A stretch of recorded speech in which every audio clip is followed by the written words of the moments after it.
Hi everyone. तो कैसे हैं आप सभी। तो देखिए आज की वीडियो में हम डिस्कस करेंगे मॉडर्न इंडियन पॉलिटिकल थॉट। जी हाँ, ये आपका सब्जेक्ट है इस बार 5th सेमेस्टर में, जो कि बीए ऑनर्स पॉलिटिकल साइंस के बच्चों के पास भी है और बीए प्रोग्राम के जो मेजर का पेपर है पॉलिटिकल साइंस का उनके पास भी है। दोनों का सिलेबस सेम है।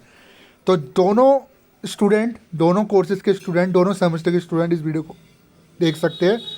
बेसिक सी एक सब्जेक्ट है क्या, पहले तो ये समझिए। देखिए मॉडर्न इंडियन पॉलिटिकल थॉट का मतलब वो लोग जो मॉडर्न, मतलब मॉडर्न का आप ये समझ लीजिए जो इंडिया के लोग हैं, जैसे स्वामी विवेकानंद हो गए, गांधी जी हो गए, उनके विचार क्या थे, उनके विचारों के बारे में आप पढ़ोगे। ठीक है, तो आज की वीडियो में हम ये डिस्कस करेंगे इसके इंपॉर्टेंट क्वेश्चन। वैसे भी तो पेपर हमारे पास आया नहीं है, बट पेपर में आप बताया तो उसका पेपर आपका 90 नंबर का आएगा। 3 घंटे का समय मिलेगा, 5 क्वेश्चन इसमें आपको करने होंगे। सिलेबस देख लेते हैं। देखिए यूनिट 1 में पढ़ोगे understanding modern Indian political thought. Unit 2 में नेशन एंड नेशनलिज्म, जिसमें स्वामी विवेकानंद, रविन्द्रनाथ टैगोर और गांधी के क्या विचार थे नेशन और नेशनलिज्म में। यूनिट 3 में state and democracy, Jawaharlal Nehru के स्टेट एंड डेमोक्रेसी में क्या विचार थे, दीनदयाल उपाध्याय के क्या विचार थे, राम मनोहर लोहिया के क्या विचार थे, भीम रामजी अम्बेडकर के क्या विचार थे। चौथी यूनिट में पढ़ोगे राइट्स यानी अधिकार, राजा राम मोहन रॉय के क्या विचार थे, तरवाई सिंधे के क्या विचार थे। यूनिट 5 में पढ़ोगे स्वराज, जिसमें आपका बाल गंगाधर तिलक का स्वराज पे क्या विचार था, मोहनदास करमचंद गांधी जी के क्या विचार थे स्वराज पे। और छठे में है हिंदुइज्म, जिसमें सावरकर का नाम आता है।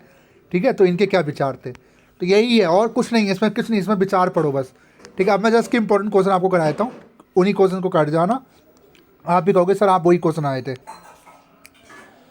तो देख लेते हैं पहला क्वेश्चन। बताए कि आधुनिक भारतीय राजनीतिक विचार कैसे उभरे, इसके मुख्य कारण क्या थे। ठीक है, ये पहला इंपॉर्टेंट। दूसरा, ये क्वेश्चन नंबर 1 में आपको ऐसा क्वेश्चन जरूर मिलेगा। ठीक है, मैं बार बार कह रहा हूँ, आधुनिक भारतीय राजनीतिक चिंतन की महत्वपूर्ण विशेषताएं क्या है, इन विशेषताओं पर विस्तार से चर्चा करें। दूसरा क्वेश्चन। तीसरा, स्वामी विवेकानंद द्वारा दिए गए राष्ट्रवादी विचारों का आलोचनात्मक विश्लेषण करें। देखिए बस ये विचार, उनके आइडिया क्या थे, उनकी आइडियोलॉजी क्या थी, वो आपको बताना है। ठीक है। दूसरा, रविन्द्रनाथ टैगोर के अनुसार राष्ट्रवाद का मुख्य आधार क्या था। पढ़ के जाना पड़ेगा, बिना पढ़े इसमें नंबर नहीं ला पाओगे। इसे आप कहोगे सब बना बना के लिख देंगे, क्योंकि हर थिंकर का विचार अलग अलग है। इतना आपने बताओ, पढ़ के जाना इनके विचार। महात्मा गांधी के अनुसार राष्ट्रवाद की मुख्य विशेषताओं का वर्णन कीजिए। ठीक है। फिर आपका राज्य और लोकतंत्र पर जवाहरलाल नेहरू के विचारों का विस्तार से वर्णन कीजिए। आ गए ना। लोकतंत्र पर दीनदयाल उपाध्याय के विचारों का विस्तार से लिखे। राज्य पर डॉक्टर राम मनोहर लोहिया के विचारों का उल्लेख कीजिए। राज्य और लोकतंत्र पर डॉक्टर अंबेडकर के विचारों का विस्तार से वर्णन कीजिए। राम मोहन राय द्वारा सामाजिक सुधारों पर किए गए कार्यों का विश्लेषण करें। सती प्रथा को बैन किया इन्होंने, कई सारी चीज़ें थी उनके बारे में आपको लिखना है। ठीक है, समाजवादी थे एक तरीके से। ठीक है, समाज को साथ में लेके चलते थे। महिलाओं के अधिकारों के लिए ताराबाई सिंधे द्वारा किए गए कार्यों के बारे में विस्तार से बताइए, ताराबाई के बारे में। तिलक के अनुसार स्वराज का क्या अर्थ था। देखिए एक तो तिलक का स्वराज है और एक गांधी का स्वराज है, दोनों पढ़ के आना। वह किस प्रकार की राष्ट्रीय आवश्यकता को मानते थे। और देखिए एक आ जाएगा गांधी का, महात्मा गांधी की स्वराज की अवधारणा का वर्णन कीजिए। और एक और क्वेश्चन आ सकता है, तिलक का स्वराज और गांधी के स्वराज में क्या अंतर है, या दोनों की विशेषता क्या है, या दोनों में ऐसी क्या चीज़ है जो एक साथ दिखती है। ठीक है, ये आपसे तो दोनों का पढ़ के आना, मैं बार बार कह रहा हूँ। सावरकर के हिंदुत्व के सिद्धांत के आधार पर हिंदुत्व की परिभाषा क्या है। देखिए हिंदुत्व की जब हम बात करते तो वीर सावरकर का नाम पहले आता है, इन्होंने पहले ये मोर्चा खोला था।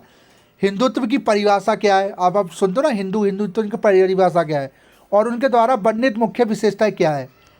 सावरकर के विचारों पर भारतीय समाज और राजनीति पर क्या प्रभाव पड़ा। हिंदुत्व पर आधारित सावरकर के विचारों का विस्तार से वर्णन कीजिए।